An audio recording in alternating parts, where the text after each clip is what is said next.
Nindot kayong sugdan sa pagpamalandong ang ato karong mga pagbasa ug ang ebanghelyo diha sa atong tubag sa Salmo. Nag-ingon ta nga pangitaa kanunay ang naong sa Ginoo.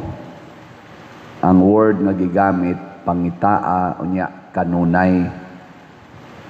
Usahay mangita ratas naong sa Ginoo basta magkalisod na ta. Niyag hayahay gani atong kinabuhi, murag wa gyud naong sa Ginoo, permanenting ang atong naong mo itong pangitaon. Siging tan-aw sa samin, sige yung kuas naong, ang imog yung naong, sige yung basta maayo pag naong. May glawas, may kahimtang, sexy pa, lagsik pa, pero makanser na, unya mag-wheelchair, magsige na yun, Ginoo in town, Ginoo, ana. Din agi siya magmahin sa iyang naong, ana. So, dili day maayo nga, mangita lang tas naong sa Ginoo in times of needs nato. Kanunay, gidi ay, gilingay mong tupad, ing nakita nimo ang naong sa Ginoo karon. Karon ba? Kay kanunay man. Isa to pa, always. Sa sige karon diha sa impeachment trial, sa impeachment ni BP Sara, nakita kanila ang naong sa Ginoo?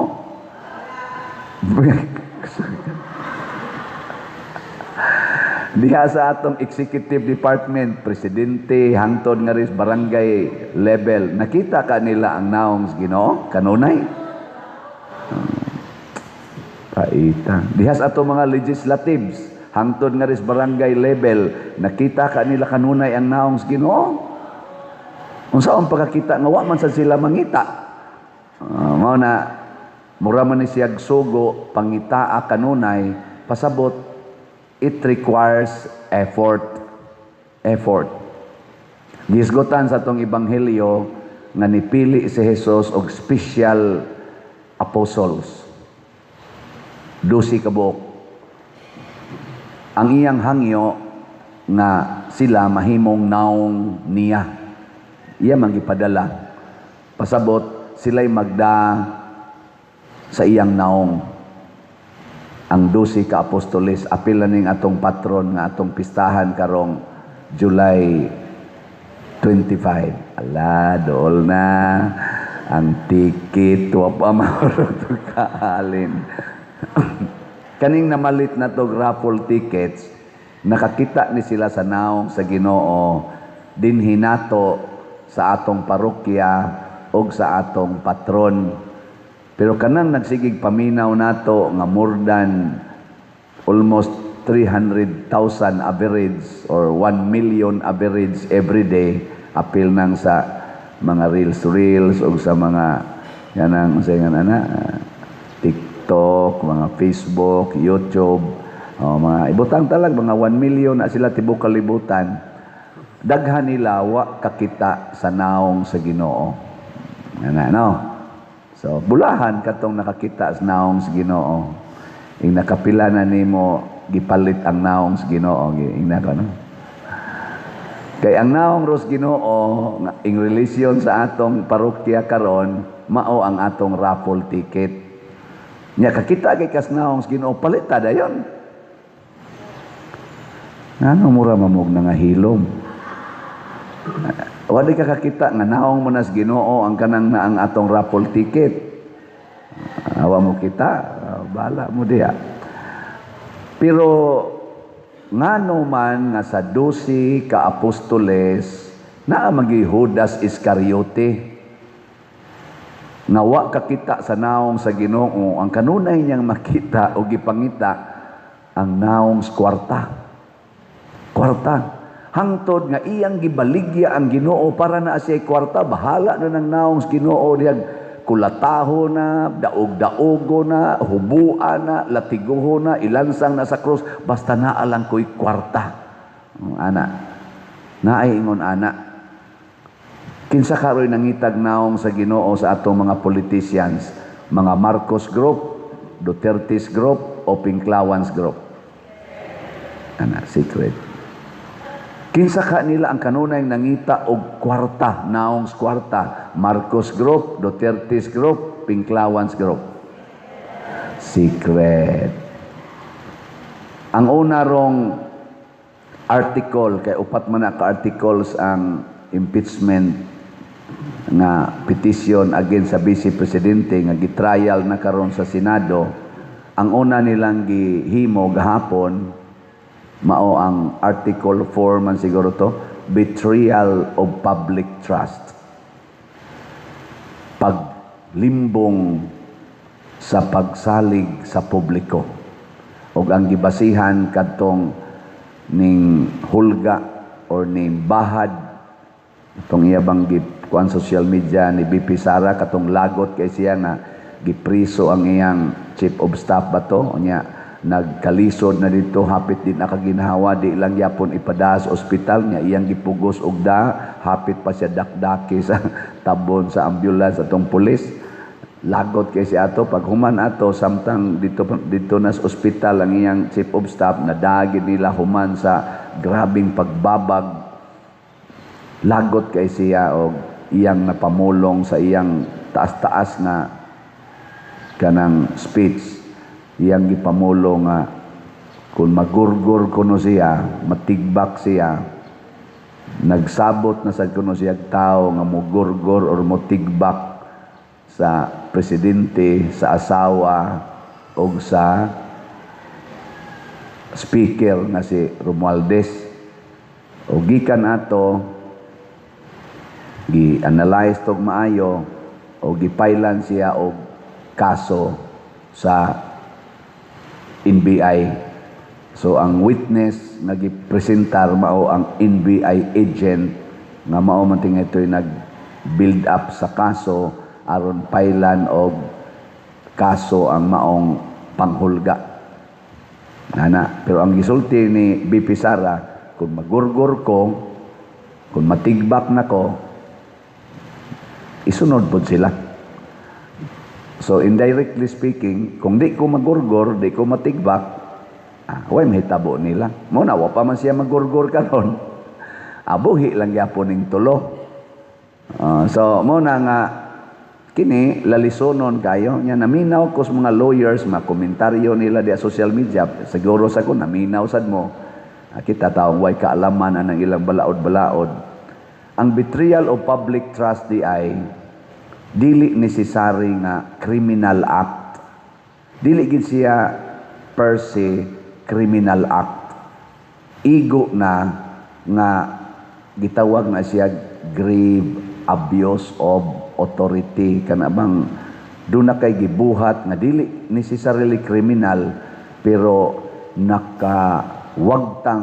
makawagtang sa pagsalig or pagsalig sa tao nimo mura bag di nakakasaligan tungod anang maong buhat bisag dili na kriminal pero tungod anang maong buhat ang tao di na musalig nimo. Sa akong pagsigig paminaw akong analysis ang 23 pila man 24 minus Joey Billion minus ni Jinggoy, minus ni Bato, minus ni Marcolita. So 24, 21 na lang na sila kabuok senador ang mo final of hukom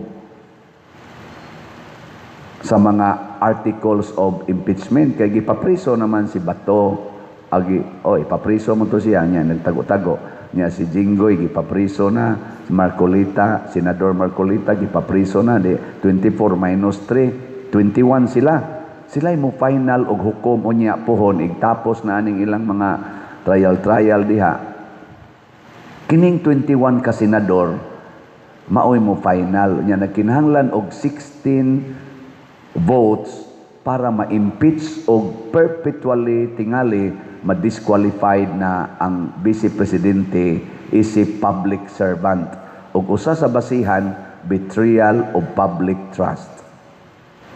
Pero kamoy akong pangutanon, mangutana sa atong kaugalingon, sa atong tanaw sa atong Vice Presidente karon, nagbudhi ba siya sa atong pagsalig niya? Nya akong tanaw sa akong ubos nga pangagpas, dili lang ni nato yun pinaligal-ligal nga paagi. Kung betrayal of public trust, ang atong pangutanon ang public. Nga sa kadtong gibuhat ni BP Sara nga iyang gisulti katong ingon siya nga ipagurgor niya ang tulo ka tawo basta magurgor siya. Nahiubos ba na wagtangan bagpagsalig ang general public? Kana mo yato ipangutana. Unya ang NBI gamiton unta nila ang ilang investigative skills, ang ilang pagka-expert sa pag-investigate to prove nga ang Vice Presidente nawagtang na ang iyang trust. Asa nga na? Trust. Dignity. Kanang murag di na siya kasaligan. Pero karon naa naman tay mga tools pag-measure sa trust rating sa atong public servants. Sa bag-o karon nga trust survey, sa trust rating, si BP Sara man maoy number 1, positive. Mga 30 plus ba to? Ang iyang rating. Unya, ang ato mang presidente maoy negative. Murag negative 15 ba to? Akong na. Kinsa man ron ang naghimo og betrayal of public trust? Ang negative 15 o ang positive 30? Simple ra kayo. Wa tingay sila magbuhat og krimen, pero nganong nawagtang man ang public trust. Kana mo ipailan og impeachment, wa na ka, impeach na ka kay negative 15 na ka. Ang positive 30 man on nga number 1 sa tanan nga mga rating, mao man i-impeach. Ang negative noon, wa noon. Sakto pa ka ning gibuhat sa atong mga nag-file og ani nga particular article of impeachment. Di ka ni sila maoy mismo ang ni-betray sa public trust. I-impeach nimo ang dunay public trust rating na positive. Nya di nimo i-impeach ang dunay negative trust rating. Dili ka na maoy insakto nga betrayal of public trust. Kung laning ako pangutana kay di man sa taswito ana. Pero public mangoy giistoryahan, public trust. So ang public maoy mohukom, dili sila. 21 ra gud sila kabuok. Nya 16 ra ang mukon. 16 against 16 senador against pila na kabuk voters na to. 32 million ang nibotar ni BP Sara. 32 million Filipinos against 16. Kumusta man yung 32 million na salig ni BP Sara pag eleksyon niya tong 2022? Konsultahan na sila tanan. Ug nawagtangan na ba sila og pagsalig sa ilang gibutaran? Kay majority man sila sa mga voters, great majority. Kana mo'y struggle unta sa ato mga impeachment court diha. Dili kay magsaligan ng ilang argumento, and most of the 21 do na say mga kaso nga betrayal of public trust, accused by 18 Marines, accused by Gotesa, by Saldico, and Diskaya, and many others. Isod kay na inana. Mao na ang misyon sa 12 ka apostoles, mao ang pagpapahawa og yawa og pag-ayo og mga masakiton. Kini manggong yawa, bakakon kay ni lingay mong tupad, ing nakapila na kada kapamakak. Kanang bakak, samas gibuhat ni Judas, nga nagpakaaron ingnon siya nga magsunod ni Jesus, pero doon na day say hidden agenda, nga evil agenda, maunay betrayal of public trust para nako. Pagpamakak ba? Kana bitang mo ingon ka nga 20 na ang kilo sa bugas ug ako'y molingkod. Nya wa gyud na mahitabo. Betrayal of public trust kay gisulti na nimo panahon sa kumpanya. Nya pag-abot na paglingkod nimo, wa di ay. Kana bang mosulti ka sa imong suna nga naatay 5,500 flood controls in place na napagidaghan coming. Unya baha di ay August flood controls ang nahitabo. Di ba maunay pamakak? Betrayal o public trust siguro na ay. Kana bang moingon ka nga 1 million houses for the poor every year. Unya 6 million ang target nato for 6 years. Unya karon pila pay nahimo. Kana bang moingon ka maghimo kag 4,000 classrooms every year. Unya 22 classrooms ra di ay ang nahimo para sa mga estudyante nato sa public schools. Dili ba na pamakak og maunay betrayal of public trust? Gihiring man na sa atong Senate karon? Wa. Ang flood control wa na. Wa na nila hisgot eh. Nga dako kay ng scam. Proven na gid na nga naay trillions nga nawa diha. Sa flood control pa lang na, wapay labot ng DepEd, wapay labot ang LTO, wapay labot ang BIR, Customs, and many other departments nato nga naay daghang corruptions nga nahitabo. Wa sila'y hearing ana, and those are acts betraying the public trust. Sige tagbuhis, sige tagbuhis. Istrikto kay silang mangulik tagbuhis, pero ila ra dayong gipang bulsa, gipang sud og malita, gipang deliver sa pipila. The mission of the 12 mao ang pagpapahawa nining yawa sa atong kasing-kasing.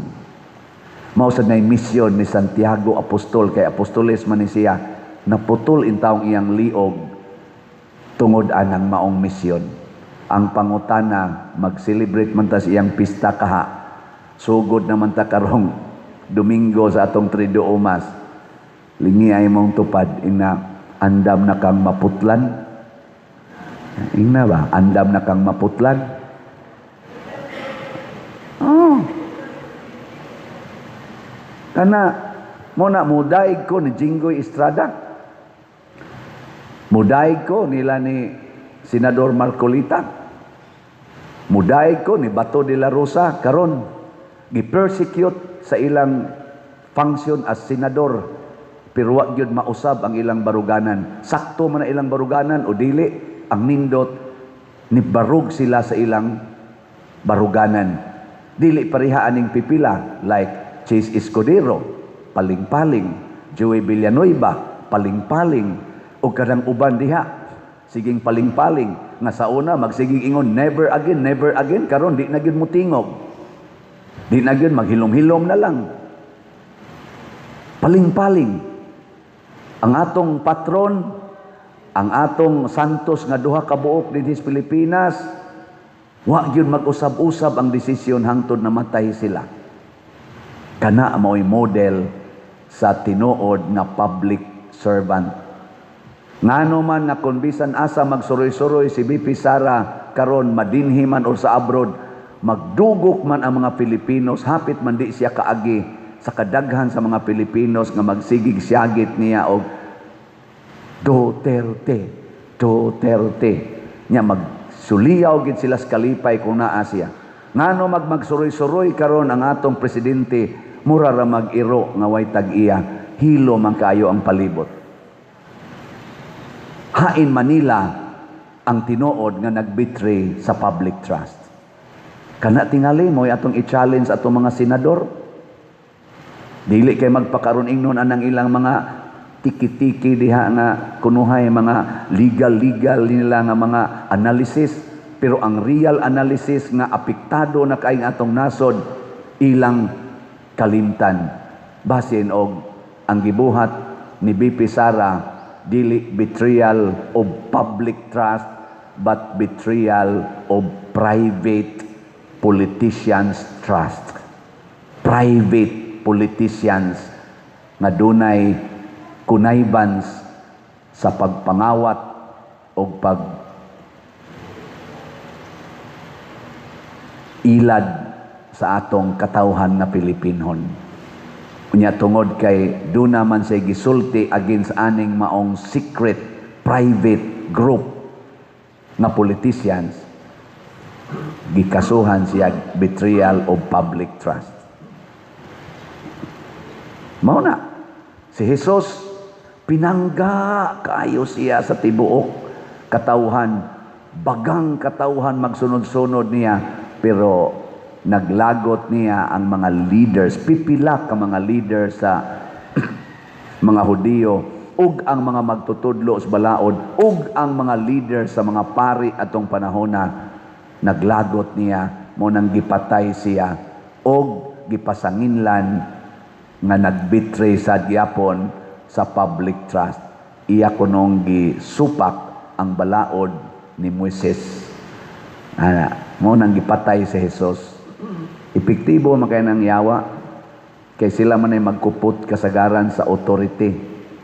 Kaya ang tinuod nga authority nga sunod ni Jesus, dili authority sa kalibutan, kung dili authority against the evil spirit. Kana bang pagpuyo unsay kamatuoran, pagpuyo unsay hustisya, pagpuyo unsay kaangayan, pagpuyo ug unsay kaputli sa kasing-kasing, mao ni siya ang authority nato. Ikaw nga kanunay nahigugma, ikaw nga nagkanunay nagsunod sa hustisya, ikaw nga nagsunod sa kaangayan, ikaw nga nagsigig sunod anang pagpaubos, solid, lig-on ang imong authority against Satan. Pero ikaw nga nagsigig higugma ng imong gahom, sigig higugma ng imong kwarta, kanang imong opisina nga di jud ka gustong mailisan ka diha, mupatay jud ka og magpakamatay para ana, wa kay authority against Satan. Ug mauna diri ang nahitabo sa atong first reading. Matod pa sa Ginoo, nag-anam og kadaghan ang bunga niining paras nga gitawag og Israel. Nag-anam sad ag kadaghan ang ilang pagsimba sa mga Dios-Dios. Ug ato nang i-relate sa ato rong mga public servants, apil na sad ming mga pari kay public servants mami, government or religious sector, tendency gina nato mag-anam kadaghan ang atong achievements in life, mag-anam sa tagka gahi ug ulo, mag-anam sa tag-ak nga muratag Ginoo.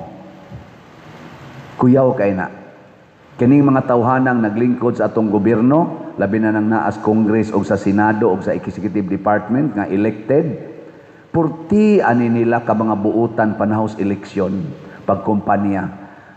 Purti ani nilang higugma kunuhay sa public. Pero karon nga nakalingkod na, purti na gid nilang ligunag mga baruganan na bisag wa na takauyon sa ilang desisyon. Bisag wa na nila buhata ang atong gipangayo sa public. Mura lang gyapon sila proud kaayong mo istorya diha, di na gyud sila mauwaw. Bisan og nakita na gyud nga makauuwaw na kay ilang gibuhat. Muna, matud para ba diri ni Hesus aw sa Ginoo diri sa unang pagbasa? Kay wa naman mo kakita nako, gasigi na malamog himo anang inyong mga pillars, dugmokon kun ang inyong mga haliging bato, apil na sad mo.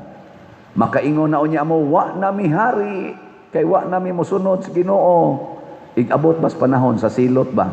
Muingon na lang unya mo tungod sa inyong dako kayong kauaw, mga bungtod tabuni kami. Ana ta? Manglipaghong ang imong naong sa kauwaw, mutago na lang ka. Tungod kay nigawas na ang bunga sa imong sala. Munang niingon ang Ginoo diri sa atong kanang unang pagbasa, niingon siya,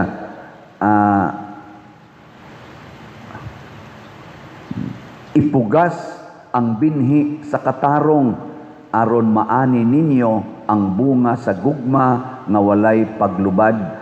Daruha ang uman ninyong yuta nga atong kasing-kasing panahon na nga pangitaon ninyo ang Ginoo aron ipaulan niya kaninyo ang kaluwasan.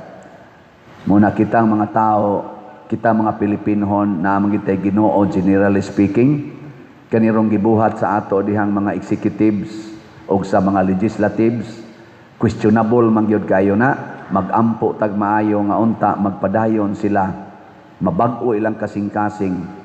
Ako pasalamat sa ko nga naay mga senador nga mga nindot sa kaing mga view like nila ni Senador Peter Cayetano, gasigig uphold sa atong preamble sa atong constitution ug sa guidance sa Ginoo, guidance sa kaning scriptures. Na-practice ba na nila gwa? At least, mumension pa gyud sila ana. kanindot. Kaysa uban, legal ragyod, usahay pagani, legal conclusions sa ilang mind nga wa na mabase sa tinuod gyud nga kanang doktrina sa atong kaning pamalaod. Ila na lang kaugalingong pag-interpret. Sama anang moingon ka, kadtong gibuhat ni BP Sara, culpable siya ato for impeachment tungod kay niingon siyang igurgor nako basta magurgor ko, igurgor nako kining tulo ka tawo. Culpable ba siya na? Depende sa imong legal mindset o moral mindset. Kanasang moingon mo, unya na lang ko mo palit og raffle ticket. Unsa man ang klasiha sunahona. Hapit na raba mo abot, karon na raba ning July 25 kutob. Kanus pa man ka mo palit. Basig ugma, gurgur na ka.